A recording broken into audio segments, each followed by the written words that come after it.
You are watching a special report on Spectrum News. I'm Errol Lewis. President Joe Biden makes history today, dropping his re-election bid for the White House and endorsing his vice presidential running mate, Kamala Harris. That news comes on the heels of the Republican National Convention. Joining me this evening for some analysis and some news, we've got Spectrum's chief national political reporter, Josh Robin, with me here in the studio. National political reporter Taylor Popolars joins us from Washington, D.C. Washington Bureau reporter Cassie Semien is outside the White House, and political anchor Holly Gregory is in Florida. Robert Guadarrama here in New York. Stand by, folks. We're going to get to all of you in just a minute, but first, let's break down how we got here. Spectrum's Evan Kosloff has this report from the nation's capital. The bombshell announcement comes just 24 days after President Joe Biden's debate performance triggered a panic within the Democratic Party. For weeks, the 81-year-old president was defiant, refusing to drop out, even as a growing number of Democrats called on him to withdraw his name. Now, the embattled president has given in to the pressure. Writing in part, "It has been the greatest honor of my life to serve as your president, and while it has been my intention to seek re-election, I believe it is in the best interest of my party and the country for me to stand down and to focus solely on fulfilling my duties as president for the remainder of my term." The announcement is being praised by Democratic allies on Capitol Hill and beyond. Former President Barack Obama calling the decision a testament to Joe Biden's love of country. With Biden now leaving the race, Democrats need to scramble to find a replacement. Vice President Kamala Harris quickly emerging as the frontrunner after receiving Biden's endorsement. In a statement, Harris called the move selfless and patriotic, writing, "I will do everything in my power to unite the Democratic Party and unite our nation." She's going to be incredibly public and very, very active privately. The decision on a replacement for Biden atop the party's ticket will be up to delegates at the Democratic National Convention. Biden's delegates will now be free to decide as they please. She is going to be working the phones to all of the state delegations, even down to the individual delegates.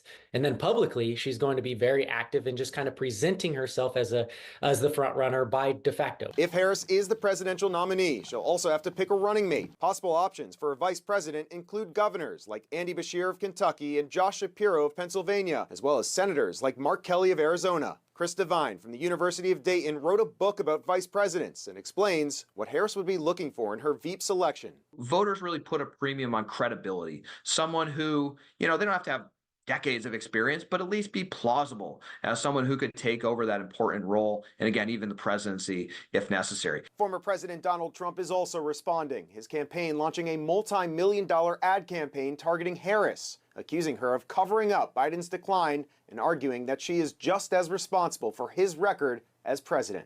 In Washington, I'm Evan Kosloff, Spectrum News. Thanks, Evan. Now, reaction to the president's announcement have been swift. Spectrum News spoke exclusively to House Minority Leader Hakeem Jeffries outside an event soon after the president's letter was published. Let's listen. Have you spoken to Biden about it, and what are your initial reactions? I had a private conversation with President Joe Biden earlier today. He is a tremendous patriot, a tremendous president who's done an amazing job on our behalf over the last 3.5 years. America is better off today because of the incredible leadership of President Joe Biden. Do you support Harris? Do you support the ticket of Harris? Okay, Chief National Political Reporter Josh Robin joins me on set. And what you saw there was somebody who said that he'd spoken with the president today, but did not go along with the full endorsement. Is that a sign of more conversation and negotiation to come? I think, to me, it's a sign that he's waiting for the right moment and to do something more special. I would be very surprised if Hakeem Jeffries didn't endorse Kamala Harris. That would signal to me that there is a greater split in the Democratic Party that I thought existed. Other people have not endorsed Harris yet. Gavin Newsom of California is just one example. Josh Shapiro of Pennsylvania didn't and then did. So we're trying to keep track of who's thinking Joe Biden and who's actually endorsing Kamala Harris. I think if you asked me that same question in a week, I would be concerned I would think the Democrats would be more concerned. This raises the question for me of the L word, leverage, right? Yeah. If you want to sort of cut a deal and maybe change or improve your relationship with Kamala Harris, who, after all, might become the next president of the United States, you'll never have a better opportunity than on a day like today. That's right. She's making all sorts of phone calls to people across the country. My sense with that is that, thanks to our intrepid reporter for tracking down Hakeem Jeffries, got him when he was not entirely prepared, and he didn't want to just do that on the cuff. It wouldn't surprise me if, sometime by Monday that there would be a statement. What Hakeem Jeffries wants is to be the Speaker of the House of Representatives, and if there's chaos in the Democratic Party, more chaos that's persistent and chronic throughout the end of the summer, he gets farther from that goal. The Democrats don't want chaos right now. I think a lot of them just want to lock in Kamala Harris. I haven't seen any bold-faced names jump in the ring yet. Yeah, and just to be clear about kind of how we got here and where we are, the concern was not so much just about Joe Biden losing the presidency, although that's an important prize for Democrats, but there are thousands of other Democrats who were running for office, and they were concerned that this could turn into the kind of landslide that would lose a lot of races all over the country. Yes, definitely. Something that we saw like in 2020 or 1994 when one party really loses control. If you're asking for the background, the background I think everyone is immediately jumping to is what's happened 25 days ago with the debate. That's true, but it's not the whole story. The truth is that there has been concern about Joe Biden and frankly about Donald Trump for months, if not years. After what happened in 2021 with the withdrawal from Afghanistan, we saw his numbers start to plunge with those 13 service members killed. He was seen as the right man at the right time during the throes of the pandemic to oust Donald Trump, and he did it.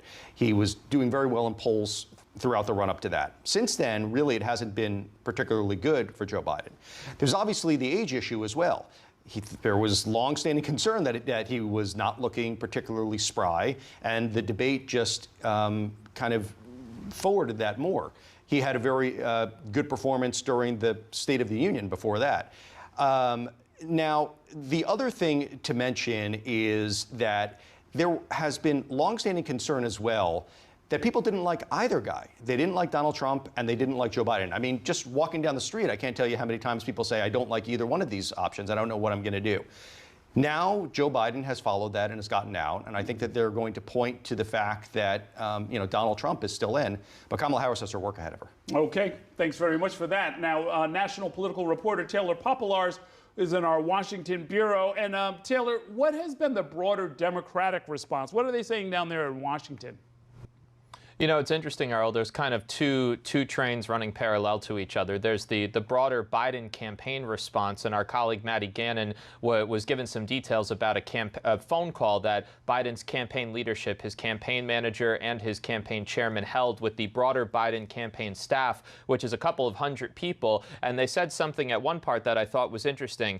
Jen O'Malley Dillon, the campaign chairman, said on this call, according to a source, "So let me tell you what I know to be certain, which is that every single person here, whatever your job, whatever you're doing, you have a job, you have a home, you are us, we are a team in this together." So the Biden campaign leadership indicating that the entire Joe Biden presidential campaign staff essentially is now just shifting over to the Kamala Harris presidential campaign staff, and that there won't be some giant shakeup in leadership or people won't be getting laid off and all of that. So that's box one. Box two is a bit about what Josh was talking about, is what the broader Democratic Party is talking about. We've been getting a flood of statements from members of Congress, from governors across the country, many notably coalescing behind Vice President Kamala Harris and saying she is the clear heir apparent to this because President Joe Biden directed us to endorse her and to be behind her. But there are some interesting ones to note. The Congressional Black Caucus, which represents a key voting bloc both in Congress as well as the key voting bloc of black voters across the country, has formally come out in favor of endorsing Kamala Harris. But former President Barack Obama, in a lengthy statement he put out complimenting President Biden's decision,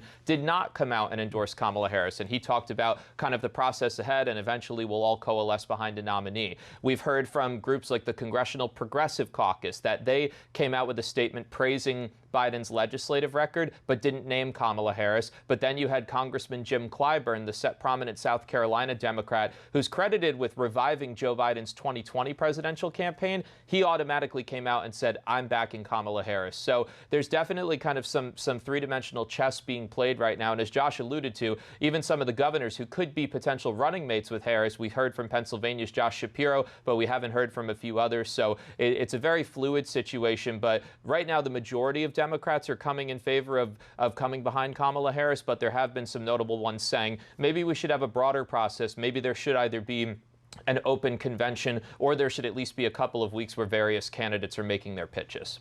Okay, thank you for that, Taylor. Let's go to the White House now.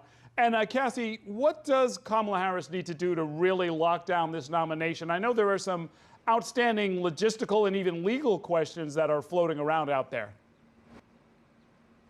Well, it's important to remember right now that Vice President Kamala Harris has no delegates to her name. All of those delegates were voted on for Joe Biden. They're committed to Joe Biden. So she has to be working the phones and trying to make sure these delegates feel seen and heard over the next several weeks as we approach the convention in Chicago just about 4 weeks from now, Errol. So what she's going to be doing, according to some experts that I spoke to, said she needs to really be acting like the nominee from the get-go. She needs to be working the phones. She needs to be calling members of Congress to secure their support. She needs to be calling delegates to assure their fears and concerns, especially because we've seen this party really breaking into factions over the last several weeks since that disastrous debate performance by Biden just over 3 weeks ago, where there were questions about whether or not he could do the job for another 4 more years. And we've seen growing calls for him to step aside. Now that he has, it's assumed that she would likely be the nominee, but that legal question remains. So we're going to have to see how she approaches this. We likely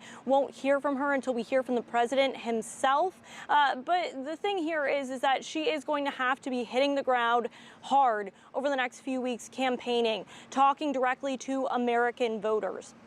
One member of Congress that I spoke to actually on my drive over here to the White House, Congresswoman Sidney Kamlager-Dove, she represents Los Angeles. She said, you know, we've taken up so much oxygen in the room already over the last several weeks talking about whether or not Biden should be the nominee. Now is the time to actually let oxygen back in. She needs to be able to hit the campaign trail with our support as our nominee and talk directly to the American people and remind people who Donald Trump is, who J.D. Vance is, and what is at stake in this November election. So I'm hearing a lot of support from Democrats this evening for Kamala Harris to be their nominee, but there still are a lot of logistical questions. And Cassie, one of the big questions facing Kamala Harris with just weeks to go before the convention is who she will pick as her running mate. What do we know about that so far?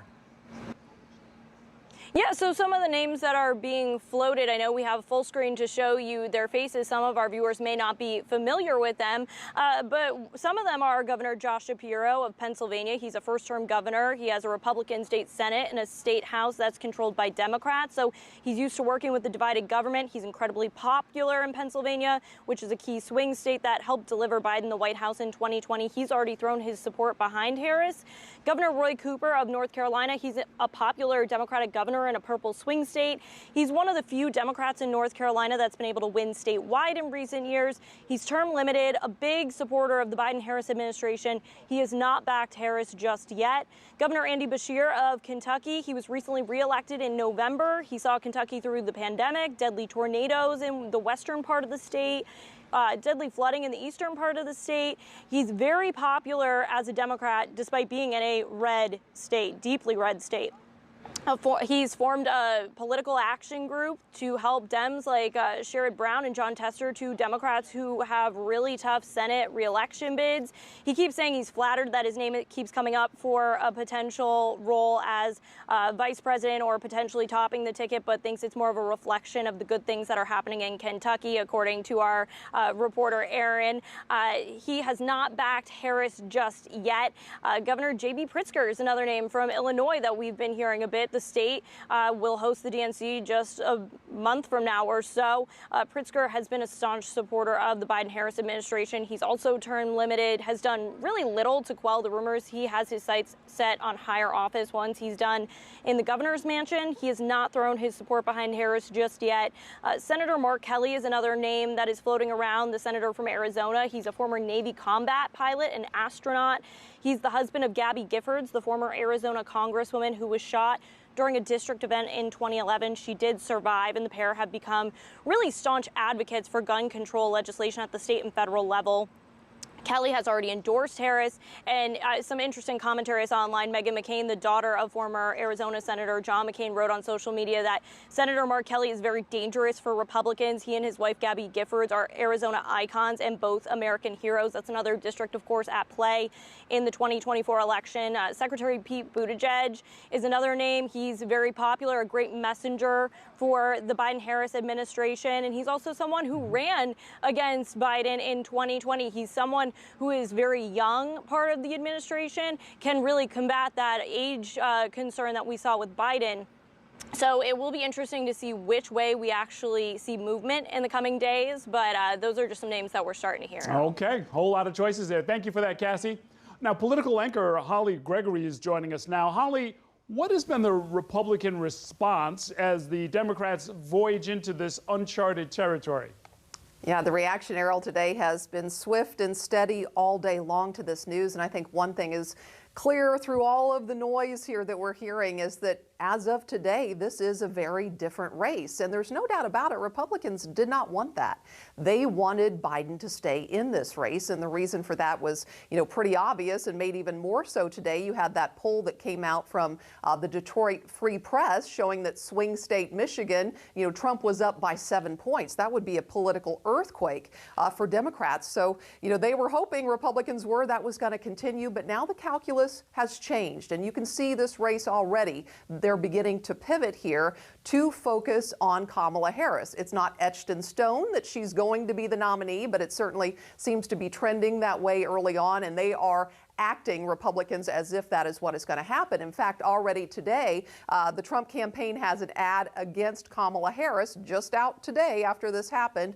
We've heard today from the former president himself on Truth Social. We've heard from his number 2 pick, J.D. Vance, on social media today, and also House Speaker Mike Johnson. And there was a lot there, but let me just sort of summarize the common themes of what all 4 of those messages were. Number 1, they're saying that 14 million Democratic voters have now been disenfranchised because their pick in the primary, Joe Biden, has been bullied to get out of this. Also, a lot of talk about what they view as Biden's obvious mental decline and that this was a cover-up by the White House and those surrounding Biden to try and push him over the finish line and trying to tie Kamala Harris directly to that. What did she know about this and when? And that even House Speaker Mike Johnson taking that a step further and saying, look, if the president is not fit to run for office, then he's not fit to be in office, especially in a time where you have, 2 hot wars happening right now between Gaza and Europe. They're also going to hit her on the issues, things that were, already something that they were doing, but they look at her as the one on the border who was appointed the border czar, and in their view, that's been, a total failure. They're going to hit her over her support of the new Green Deal and on inflation and all the things that they were going after Biden on. So it's a changed race, but there are 2 things that I think worry the Trump campaign right now, and one is that powerful age issue that had already started but really accelerated after the debate.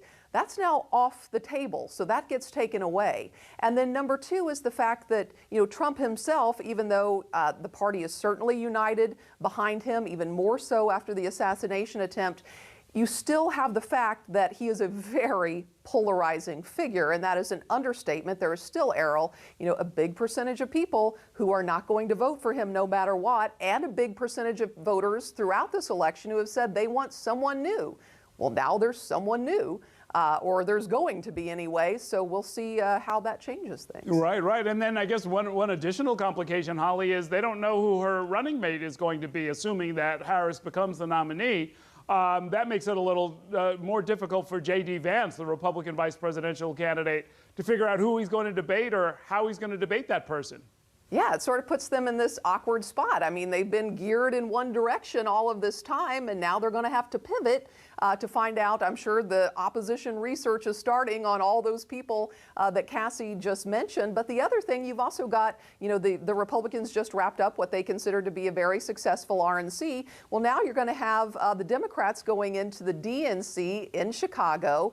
And even though there is obviously the potential for, chaos, you think back to Chicago in 1968, what that was like, and there were even scuffles on the floor as things got contested there with Lyndon Johnson, and they had to come up with a new nominee. So history feels like it's sort of repeating itself. But listen, even if it's sort of chaotic, it's still excitement. People are still going to tune in to watch that who maybe wouldn't otherwise. And what's the old saying, the only bad press is no press? Where they're going to get a lot of press, and there's going to be a lot of excitement one way or the other over it. So, they may get a bump out of what happens with that, and depending on how they handle it, it could be a real advantage for them. Yeah, no, things are certainly moving very, very fast. A week ago, we were talking about an assassination attempt. Yeah. And think about how much the news has changed just since then. So stand by, Holly. I want to go to Robert Guadarrama. He's been looking at social media where a lot of conversations and a lot of postings have been going on. What have you got, Robert? Yeah, Errol, Democrats, Republicans, everyone has something to say about this announcement. Let's first go to some tributes to Biden. Now, Cabinet member Transportation Secretary Pete Buttigieg, who also may be a potential VP pick for Harris, said Joe Biden has earned his place among the best and most consequential presidents in American history. I am so proud to serve under his leadership and thankful for his unwavering focus on what is best for our country. Former House Speaker Nancy Pelosi said President Joe Biden is a patriotic American who has always put our country first. His legacy of vision, values, and leadership make him one of the most consequential presidents in American history. And we're also hearing from some of the Democratic lawmakers who called for Biden to end his reelection bid. California Representative Adam Schiff said Joe Biden will go down in history as one of the greatest presidents of our time. I am excited to endorse Kamala Harris for president and give her my full support. Let's go win. Vermont Senator Peter Welch stops just short of a full endorsement of Harris, saying, I am confident in our ability to beat Donald Trump. Our party has many capable, proven leaders, Vice President Harris among them. We have a deep bench of leaders who will carry on the Biden legacy and inspire the voters we need to deliver the White House. And some former presidents weighing in as well on Twitter. Barack Obama saying Joe Biden has been one of America's most consequential presidents, as well as a dear friend and partner to me. Today, we've also been reminded again that he's a patriot of a highest order. Bill and Hillary Clinton, in a joint statement, said now is the time to support Kamala Harris and fight with everything we got to elect her. America's future depends on it. And now I did want to read out some Republican reaction. This is from Senator and Vice Presidential nominee J.D. Vance taking aim at Democrats, saying Joe Biden has been the worst president in my lifetime, and Kamala Harris has been right there with him every step of the way. Over the last 4 years, she co-signed Biden's open border and green scam policies that drove up the cost of housing and groceries. She owns all of these failures, and she lied for nearly 4 years about Biden's mental capacity. And lastly, we want to hear from Vice President Kamala Harris, who said, on behalf of the American people, I thank Joe Biden for his extraordinary leadership as President of the United States and for his decades of service to our country. I am honored to have the President's endorsement, and my intention is to earn and win his nomination. In a follow-up post, she said that I will do everything in my power to unite the Democratic Party and unite our nation to defeat Donald Trump and his extreme Project 2025 agenda. And Errol, Harris definitely has her work cut out for her. Okay, thank you very much for that, Robert. Let's go back to Taylor Popolars. One of the side dramas going on behind all of this was the question of money, and we're starting to see a partial answer, I guess, as to whether or not the fundraising might, the spigot might be turned back on if Joe Biden stepped down. Yeah, that's right, Errol. We've heard on a post on X, the Democratic fundraising platform called Act Blue just posted a short time ago that small dollar donors have raised over $27.5 million on Act Blue in just the first 5 hours of Kamala Harris being the official kind of Kamala Harris being endorsed by Joe Biden to take over as the presidential candidate for the party. So that's almost $30 million, which is notable in just a few hours' time. We also know that, technically speaking, in paperwork, paperwork-wise, the Kamala Harris presidential campaign is in full effect, and documents have been filed so that the Biden presidential campaign, as it existed fundraising-wise, has now been transitioned. It's called Harris for President, and then there are two separate fundraising funds without getting too much into the details. One is called the Harris Action Fund, and one is called the Harris Victory Fund. And those three entities will be the receivers of all of these donations, both small dollar donations and large dollar donations from wealthy donors who want to give to the Democratic Party. So obviously, Kamala Harris and her team want to show right out of the gate that they're capable of raising tens of millions of dollars and that they can continue building on the hundreds of millions of dollars that the Biden-Harris ticket has raised over the last year. But this will be part of the equation as the broader Democratic Party tries to figure out if she is the person they want to get behind, or is there another candidate who maybe has a few wealthy donors in their pocket and they say, no, take a look at me, I can actually raise this much money. But this right out of the gate is a good sign for Harris. It's also worth noting that all the money that has been sitting in the bank for the Biden-Harris ticket can now easily be transferred over to Harris's campaign, and that's something that other candidates can't so easily do. And Taylor, when it comes to something like raising $5 million an hour in the first 5 hours, that's not necessarily people watching the news and then, you know, grabbing their cell phone and sending off money. These campaigns have lists and they send out lots of solicitations. It's fair to assume that a bunch of solicitations went out in the last few hours.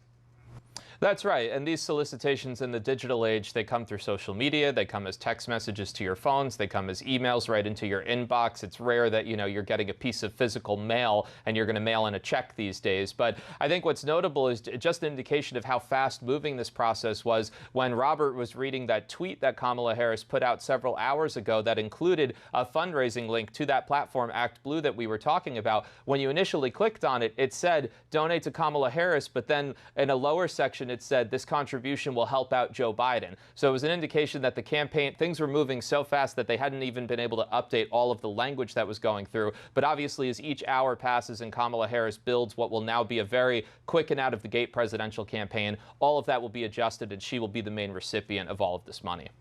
Yeah, and so Taylor, look, there was the question of the small money donors that you just answered.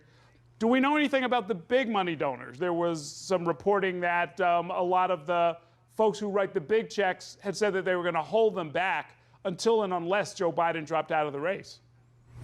Yeah, and that really blew up over the last week or two, I would say. And what people may not realize is, you know, presidential campaigns in this era have now become billion-dollar operations, and it takes just so much money that even if you're, like Kamala Harris is today, able to get $20, $30 million in small dollar donations, that could be used up in a couple of days based on everything that you need to do, paying your staff and putting up advertisements on TV and digital and all of that. So these big dollar donors are really crucial, and there were indications from people like Reid Hoffman and some other prominent Democratic donors that they were worried about Biden and that they were maybe going to withhold some of their money. I'm not sure if all of them have spoken out yet at this point, but I think they were all looking for somebody who was not only just younger, but somebody who could continue building on the Biden-Harris agenda. I think what will be interesting is if, like I was saying a few moments ago, if there is another Democratic candidate who decides to throw their hat into this race, will they have one or two billionaires potentially who can side with them and they could say, oh, well, I'm guaranteed $100 million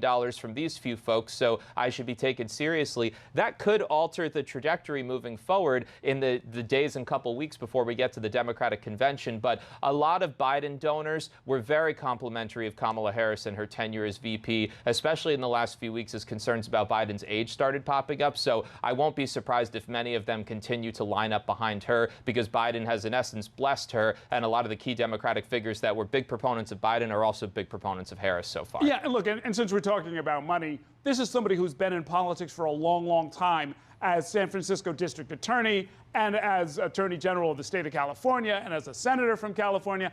I imagine she's got a lot of deep relationships in Hollywood and in Silicon Valley and other industries. Yeah, not to mention that she's been vice president for the last 3.5 years, and part of that job, there's the official duties, but there's also the campaign duties that have had her crisscrossing the country, sometimes hitting 2 or 3 fundraisers a day that largely happen behind closed doors and don't always get a lot of press attention, but where millions of dollars are being made, and every hand she's able to shake and every person she's able to sit down with, that's a potential donor that she was not only able to keep in good graces in her capacity as vice president, but can now call them back as a presidential candidate and saying, hey, let's keep going. Let's kind of keep things as they were. We know that Kamala Harris has been working the phones today, as has President Biden. And you have to imagine if you're a Democratic donor and President Biden calls you and says, please support Kamala Harris on my behalf after I made this decision, it's probably going to be pretty hard to say no to that. So I think that'll be noteworthy on top of her deep roots and long years in politics, as you alluded to. Yeah. I mean, we certainly report on a lot of this, but, you know, there's got to be a relationship between, on the other side, for example, Donald Trump meeting with oil and gas executives, and then at the Republican National Convention saying, drill, baby, drill. I mean, these things, they do matter. There are connections. We do our best to report on all of those kind of connections, and thank you for all of that, Taylor. I'm Errol Lewis. President Joe Biden has made history. He's dropping his reelection bid for the White House and has endorsed his Vice President, Kamala Harris. That news comes on the heels of the Republican National Convention. Joining me this evening, we've got Spectrum's chief national political reporter, Josh Robin. And we've also got national political reporter Taylor Popolars in D.C., Washington Bureau reporter Cassie Semien at the White House, political anchor Holly Gregory in Washington, and Robert Guadarrama here in New York. We're going to get to all of you folks in just a minute, but I wanted to talk to you, Josh. You'd spent so much time at the Republican National Convention. There was supposed to be a theme of unity, perhaps a different tone. The Republicans emphasized their unity and their ability and desire to go out and have a different kind of conversation with America. Sounds like that plan might have to get scrapped. Yeah, that seems like a long time ago, even though it was only a couple days ago I was flying home. I thought that the convention, as we talked about on Errol, went very, very well for the Republicans. There was, it was very crisp. There were no protests. There was no floor fight. Trump had his top rival endorse him. Abortion basically got subsumed, even though it was against what a number of people would have wanted. The only thing I would say in retrospect, and we talked about this, is that I thought it was a missed opportunity, and I thought it then that they weren't going after Harris more. It was all Biden all the time, from the signs to the speeches. There was a little bit about Harris, including not pronouncing her name correctly, but it was overwhelmingly about Biden. Back then, I thought it obvious that Biden would eventually drop out. It just seemed like the writing was on the wall, and that might be a problem going forward. I think that this timing was really smart on the Biden-Harris part. I'm not sure that it was particularly timed, but it has the potential, at least, to blunt the post-convention bump that Trump might have gotten. We're talking about something different now. We're not talking about the rally that they had in Grand Rapids and so on. Additionally, and this might be quibbling, I'm not sure ultimately how much it matters, but it's important to report nonetheless. The Republican messaging on all of this seems to be not particularly unified. I count here no fewer than 6 different angles that they're taking. From this is not a democratic way for the Democrats to go, which some might find a little rich considering that Trump held on to power, or tried to, despite losing the election, that to Kamala Harris propped up and infirmed Biden, and Biden should resign, that she's actually more left of Biden and incompetent to boot, that it was it's not legal. There's more talk about that now. And Trump, the head of the ticket, is talking about how Biden was the worst president. I would just move completely on to Harris right now. She's the one who, in all likelihood, is going to have the nomination. So it seems a little bit strange at this point. Interesting. I understand there's some new reporting that this whole thing might get a little bit more complicated, that a candidate who wasn't on the scene may be jumping into the middle of all of this. So multiple media reports are saying that West Virginia Senator Joe Manchin, who in May dropped his Democratic Party affiliation to be an independent, maybe would re-register as a Democrat and run. That's initial reporting. We'll have to see what happens with that. I suspect there's going to be other names too. This is a once-in-a-lifetime opportunity. The question is whether they're going to be big names, and we haven't seen big names come in. One thing to add to that, if Harris, for some reason, has a horrible next couple of weeks, this still might not be over. I mean, I think there's a lot of pressure for them to lock this all up, but as you and I know, politicians have this curious way of being very ambitious, and when they see an opportunity, they might go for it. And running for president is, in my experience, to be what everyone who gets into politics wants to do. Yeah, absolutely. And if they see daylight, they are going to run towards it. And sometimes people get stepped on along the way. Let's go to Cassie Semyon, who's outside of the White House. And as people get to know Kamala Harris's background, let's talk about her a little bit as somebody who really comes from a law enforcement background. Yeah, she absolutely comes from this law enforcement background as a prosecutor, and it really tees up an interesting campaign message that we've already seen play out a little bit on the campaign trail, but we can expect to see a lot more of in the coming weeks, is the fact that, we have a former prosecutor running on the Democratic side, and on the Republican side, you have Donald Trump, who was just recently convicted of 34 felonies in the state of New York. So that is absolutely going to be a message that the Democrats are going to hammer home, that no one can face off against Donald Trump in a way that she can, to sort of litigate this to the American public, why she is the person that they should elect to the White House over this man who was convicted of multiple felonies and is facing other legal challenges in court as well. It's really interesting, too. Another message that we've seen from her when it comes to law enforcement is kind of this criminal justice reform background. We saw a roundtable a couple weeks ago, about 2 months ago at this point, with Kim Kardashian about second chances and pardons. She really took the front on that. She's also the most credible messenger when it comes to Democrats' concerns about reproductive rights and what's at stake in this election. She is a woman. And when you have, two white men who are in their 70s and 80s talking about women's reproductive rights, the message doesn't necessarily hit as well as it does when it's a woman delivering the message. And that's something that the White House and the campaign has really banked on. And she's been the messenger there on those key issues for the Biden-Harris administration. We've also seen her hitting the campaign trail and hitting college campuses. She's incredibly popular with young people. And so they've been putting her strategically over the last several months in places where she was set up to succeed, right? Women's reproductive rights, college students, criminal justice issues. She does have some issues to address. Not every candidate is perfect. Really, no candidate is perfect. She's going to have to answer for the fact that she was appointed to really oversee the border. And that's something that, Republicans have been tagging the administration with as a failure. So she's going to be getting a lot of attacks from Republicans on that specific issue. But so far, it seems like the campaign and the administration has really honed in on areas that she can succeed in, plugged her into those areas over the last several months, and we can expect that pickup over the next several weeks. Okay, thank you very much for that, Cassie. Let me go to Holly Gregory in Florida. And Holly, picking up on what Cassie was saying, we just finished a Republican National Convention where they did not talk about abortion rights at all. Even though it's a major victory after a half century of trying, they got Roe versus Wade struck down. The days of avoiding that conversation may have ended as of today, right?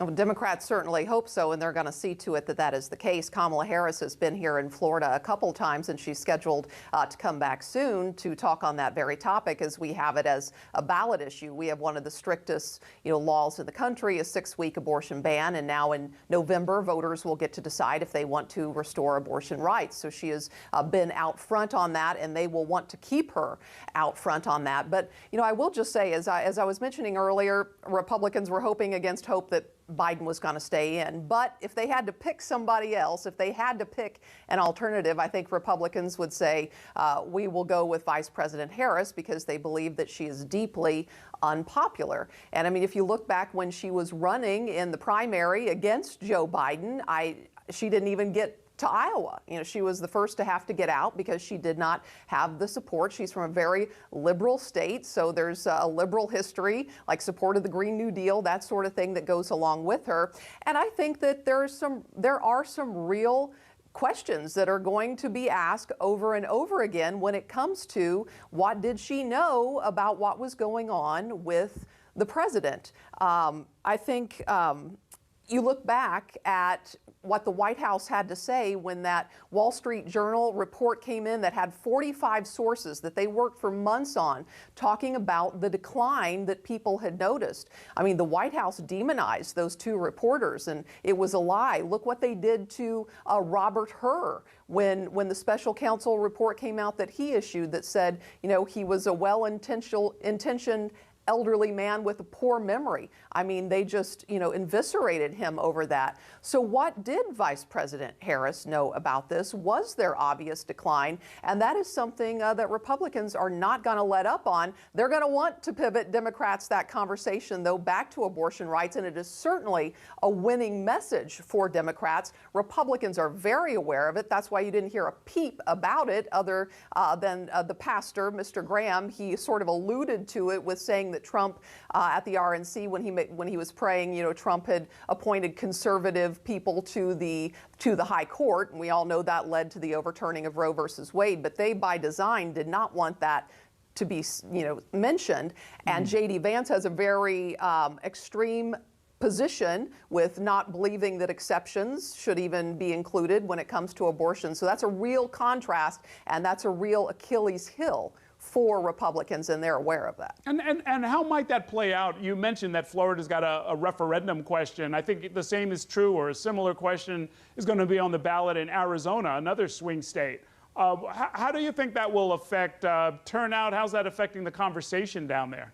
Well, I can tell you what the leaders of the Democratic Party here, the chair of the Democratic Party and others that we've been, you know, talking to for many months about this, is they believe that it will. You know, ballot initiatives are almost always a driver of voter turnout. So even though Florida is very red, we now have more than 1 million registered Republicans, more than Democrats. You go back to the Obama era, and Democrats had 600,000 more. So it has just turned, you know, completely around. It's a very red state. But even, you know, the Republicans in this state, by and large, think that 6 weeks is extreme. You know, that has showed up in poll after poll after poll. So Democrats are hoping that people will come out there, maybe split ticket votes on this, but that it will drive out more people who are concerned and who want to weigh in on that ballot initiative, and that would be a positive thing for Democrats, you know, up and down the ballot. Okay, thanks very much for that, Holly. Now, Taylor Popolars, let me bring you back in. I want you to listen to this statement from the president. He said, quote, "It has been the greatest honor of my life to serve as your president, and while it has been my intention to seek re-election, I believe it is in the best interest of my party and the country for me to stand down and to focus solely on fulfilling my duties as president for the remainder of my term." What's your sense of how he came to this conclusion? And did his time in confinement in Delaware over the last few days contribute to that? I imagine it did. I mean, obviously, the timing of his COVID diagnosis is pretty stunning when you looked at the growing number of congressional Democrats calling for Biden to get out of the race and kind of the building pressure campaign. He was then subjected to literally sitting in his vacation home along Rehoboth Beach in Delaware, basically in isolation for the last few days. I'm sure there were some people around him, but I think it really gave him time to think over what was happening and also to be presented with the inevitable, which was a growing number of his colleagues in Congress, remember, an institution where he served for 36 years in the United States Senate and that he still has great respect for, a growing number of his colleagues were saying, "You're simply too old for this, and we are concerned about your ability to serve another 4 years, so we need you to step down." Had the numbers, you know, we reached almost 40 Democrats in Congress who were publicly calling on him to leave the race. Had that number surpassed 100 or 150 or even 200 Democrats in Congress, you have to wonder just how embarrassing that would have been for the president and how that would have changed things had it gotten to that point. So I think Biden, you know, from what we've known covering him for all these years as a senator, as vice president, and then as president, is he's maintained a very close cohort of aides who really have served with him for decades along his side, and he ultimately consults with those people when he's making these decisions. He's, of course, very, very close with his family. The Biden family's become very famous just in the fact that they travel all together and they seem seem to have a direct sway in the decisions that he makes. And I think ultimately this just came down to the fact that, you know, Biden has legislatively accomplished a lot in the last 3.5 years. And as this outcry from his own party to step down was growing and growing, a lot of that part of his legacy was almost being erased or overshadowed. And for a man who wanted to be president for decades and first got elected to the Senate before he was even 30 years old, you have to think that while he was sitting in isolation at his beach house dealing with COVID while he's in his early 80s, you have to think that he doesn't want his legacy to kind of be finishing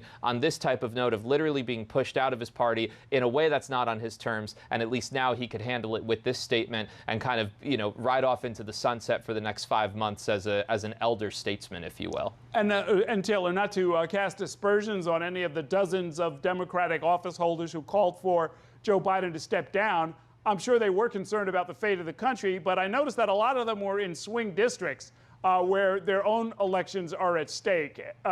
Clearly, they had that in mind as well.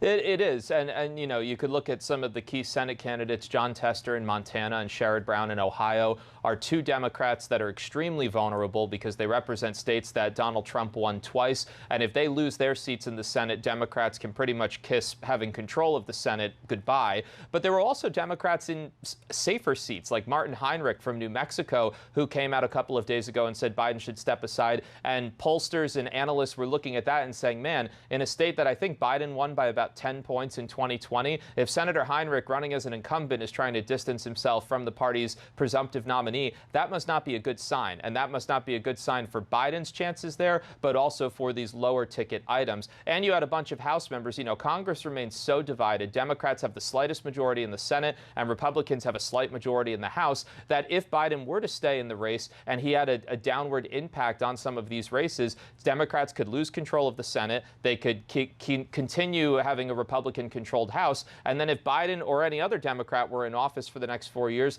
most of what they wanted to get done wouldn't be able to. The main reason Biden was able to get all of this legislation passed over the last few years is because he had a democratically controlled Senate. So that factors into all of this. And as you alluded to, all of these politicians are incredibly ambitious people. They all have their own egos, and they all want to make sure that their jobs are protected. So when you're at the top of the ticket like the president, what you do has a ripple-down effect, and it really matters. All right. Thank you for that, Taylor. Let me turn to our Josh Robin here in the studio with me. And it turns out that there are others who are sort of trying to get into the spotlight, trying to get into the race, trying to grab this moment to push their own candidacy forward. I'm thinking of RFK Jr. So he had a news conference earlier today, and he said, look, the Democrats should do an open convention and pick someone who could beat Donald Trump. By the way, look at me, folks. They thought that he should be the one to do that. That's not going to happen. What I thought was interesting was that after kind of having a conversation with Donald Trump, and it seemed to me and to some of the reporting that he might endorse Trump, his statement here on social media is very much that I am the only candidate who can beat Donald Trump. It's indicative to me of maybe he's staying in the race, which I think would be good news for Democrats. If he obviously endorsed Trump, then a lot of his voters would vote for Trump. He's not on the ballot everywhere. I just thought that was interesting. He is the biggest third-party candidate in all of this now, and Trump is definitely trying to get Bobby Kennedy onto his side. We'll see if that bears fruit. And who is the base or the constituency that Robert F. Kennedy Jr. is going after or has any real sort of inroads with? So there are people who don't like either candidate, who want more of an independent. As far as his issues, I mean, it's very niche. We talk about vaccines or being very skeptical, giving misinformation about vaccines, but at the same time being pro-environment. He's in favor of abortion rights, but he's also kind of affiliated with more libertarian types. He's very much a candidate for 2024, I would say. Yeah, indeed. Cassie, let's go back to you at the White House. There seems to have been a parade on social media and elsewhere of Democrats rushing to endorse Vice President Harris. Yeah, there's this real feeling, at least within some of the party, that there's been too much oxygen sucked out of the room over the last 3 weeks and that Democrats have been too divided. And now is the time to really come together, come behind Vice President Kamala Harris as their nominee and move forward and focus on beating Donald Trump in November. I spoke with one member of Congress on my way over to the White House earlier tonight, Congresswoman Sidney Kamlager-Dove. She represents Los Angeles, and she has been a huge supporter of the Biden-Harris administration. She's a strong messenger, even as a freshman, on a lot of the admin's key issues. And she admitted to me that she was surprised that the president decided to step down from the top of the ticket and that it happened today. And she said her message to her fellow Democrats is to really focus on winning the House and the Senate in November, and more importantly, the White House keeping Donald Trump out of 1600 Pennsylvania Avenue. She said that really Democrats need to support Vice President Kamala Harris so that instead of trying to earn their support, she can focus on beating Trump in November, hitting the campaign trail, speaking directly to these voters who maybe aren't 100% sure of her yet. But I've also spoken to some experts, and one expert told me that, you know, the concern about age at the top of the ticket was really what was preventing a lot of Democrats from cementing their support behind Biden. He thinks that now with Harris at the top of the ticket, a younger woman, that those issues could fall away and there could be a re-energizing of the Democratic base. We saw it with record fundraising numbers that are coming in. Act Blue reporting millions of dollars already raised within the last 5 hours since the president announced that he was stepping aside. So we could see over the next several weeks more energy from the base and really more energy from Congress. As Taylor mentioned, and we've mentioned throughout the hour, you know, there were almost 40, if not more, Democrats calling for Biden to step aside from the top of the ticket. So now we could see some more energy pouring back into Congress as people are hitting the campaign trail, especially with August recess coming up, people spending more time in their districts, really stumping not just for their own priorities, but for the Biden-Harris campaign, especially in states like Pennsylvania and Michigan and Arizona, North Carolina, some of these key swing districts that Harris will need to win over those voters in the coming months. Okay, thank you very much for that, Cassie. Let me go back to Taylor in our Washington, D.C. bureau. And Taylor, I understand there are more names of people getting on board the Vice President Harris train. Yeah, some very notable Democrats, Errol. Within the last 15 minutes alone, California Governor Gavin Newsom and Transportation Secretary Pete Buttigieg have both released statements making clear that they are backing Kamala Harris. I want to read just parts of both of them. From the Transportation Secretary, he says, Kamala Harris is now the right person to take up the torch, defeat Donald Trump, and succeed Joe Biden as president. I've seen her extraordinary leadership firsthand, working closely with her during the 2020 campaign and then in the historically effective Biden-Harris administration. I will do all that I can to help her win this election. And then from the California governor, he writes on X, tough, fearless, tenacious. With our democracy at stake and our future on the line, no one is better to prosecute the case against Donald Trump's dark vision and guide our country in a healthier direction than America's Vice President Kamala Harris.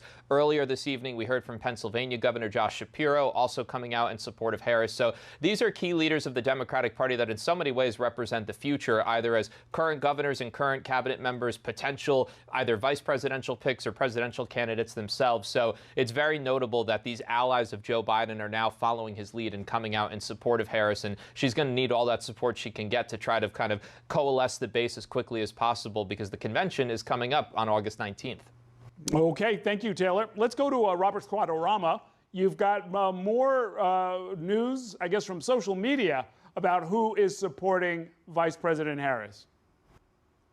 That's right. There's been really an outpouring of support that we're seeing on social media throughout the day ever since this news broke. A lot of tributes for President Joe Biden coming from Barack Obama, the Clintons, Nancy Pelosi. But of course, you are also going to get the Republican response to this. And in fact, Senator J.D. Vance, now vice presidential nominee on the Donald Trump ticket, tweeted this out on X, saying that Joe Biden has been the worst president in my lifetime, and Kamala Harris has been right there with him every step of the way.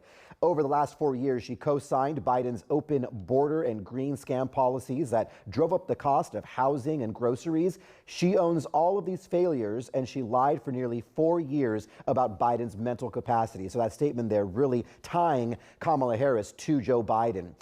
We also heard from Vice President Kamala Harris, who said this on Twitter as well. On behalf of the American people, I thank Joe Biden for his extraordinary leadership as President of the United States, for his decades of service to our country.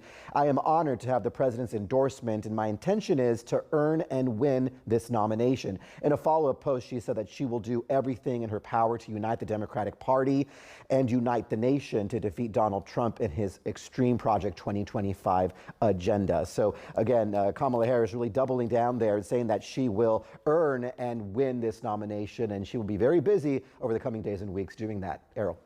Okay, fantastic work. Thank you for that, Robert. And Josh Robin here with me in the studio. As we sort of watch all of this come together, the Democrats have some really important work ahead of them as they get ready for their own convention in just a few weeks from now. Well, they need to reprint a lot of signs. That's number one. Number two, I don't know if they're going to have time to put who Harris has as the VP on those signs. Apart from that, they really need to think about messaging. They need to, well, most importantly is that they can no longer be seen as the party of chaos. I mean, that has really bit them before, and it had the possibility now. They should be cheered that the biggest name so far who is potentially, reportedly looking at it as Joe Manchin. I don't think that's really going to keep anyone up at night. I saw also Marianne Williamson is looking at it. That's ditto. If you had like someone like Gavin Newsom or Gretchen Whitmer withholding their endorsement, then that's something else. So it's not looking to be a particularly contested election. I think the biggest thing they probably need to worry about are protests getting out of hand. That's, in my mind, apart from the chaos within the convention, which looks to be okay now, that will be a storyline if you see a tremendous amount of protests, because it's not only, it will sell media-wise, it will be, people will look for it, but it's going to have echoes of 1968 Chicago, and that's a really easy, obvious storyline for people to write. No, 68 was a chaotic convention, but so was 72, so was 80. Those are all races where the Democrats fought and paid the price for it in November. And Taylor, let me bring you into this. I mean, one thing I've noticed look, during the Republican National Convention, the S&P 500, the stock market, hit a record high. Not for the first time, not for the second time, not even for the 10th time. I think it was the 36th record high closing during this year. And I didn't hear the Democrats message it at all. I mean, going into this convention, are they going to talk about their record at all? It's a good question, Errol, and I'll point out I was at the Republican convention last week, and there were Republicans telling us that that S&P record was thanks to former President Trump, even though he's not in office right now. So the GOP has long been a more effective messaging machine than the Democratic platform. You could argue that Democrats have been able to get a lot done legislatively over the last couple of years, but as I've traveled to 15 states over the last year, you try to talk to people about infrastructure or what's called the Inflation Reduction Act, and they have no idea what you're talking about. But I think this convention could in many ways serve as kind of a reset moment for the party, albeit just a couple of months before November's general election, so they'll have to move expeditiously. We actually in this hour got a statement from the chair of the Democratic Convention. Her name is Minion Moore, and she said in part, here in Chicago, our mission remains the same. During the convention, we'll have the opportunity to show the country and the world who Democrats are and what we stand for. So you really have to wonder, will we know by the time the convention starts whether Kamala Harris is that nominee, or is there some type of competition between her and somebody else like a Joe Manchin? That will all have to be sorted out over the next 3 or 4 weeks, but in many ways, so many more eyeballs will likely be tuned to this Democratic convention because it won't be Joe Biden and because it will be somebody new. So in theory, for the Democrats, this could be the time. We were all talking last week about how many people are going to be watching the videos that are played in the arena, how many people are going to be watching some of the speeches that are happening at 4 or 5 o'clock in the afternoon. For the Democrats this time, if they fly Gavin Newsom in or they fly Pete Buttigieg in to talk about Kamala Harris, or if there's a competition there, that could really give them a chance to talk about the platform and talk about the future of the party. So I think it's going to be a really interesting dynamic. All right. Thank you for that, Taylor. Spectrum's chief national political reporter Josh Robin, national political reporter Taylor Popolars in D.C., Washington Bureau reporter Cassie Simeon outside the White House, and Robert Guadarrama here in New York. Thank you for watching our YouTube channel. Let Spectrum News be your resource for balanced, in-depth political coverage, and click the subscribe button right here. You can also download our app or watch us on TV to learn more about the candidates, where they stand on the issues, and more. We'll see you then.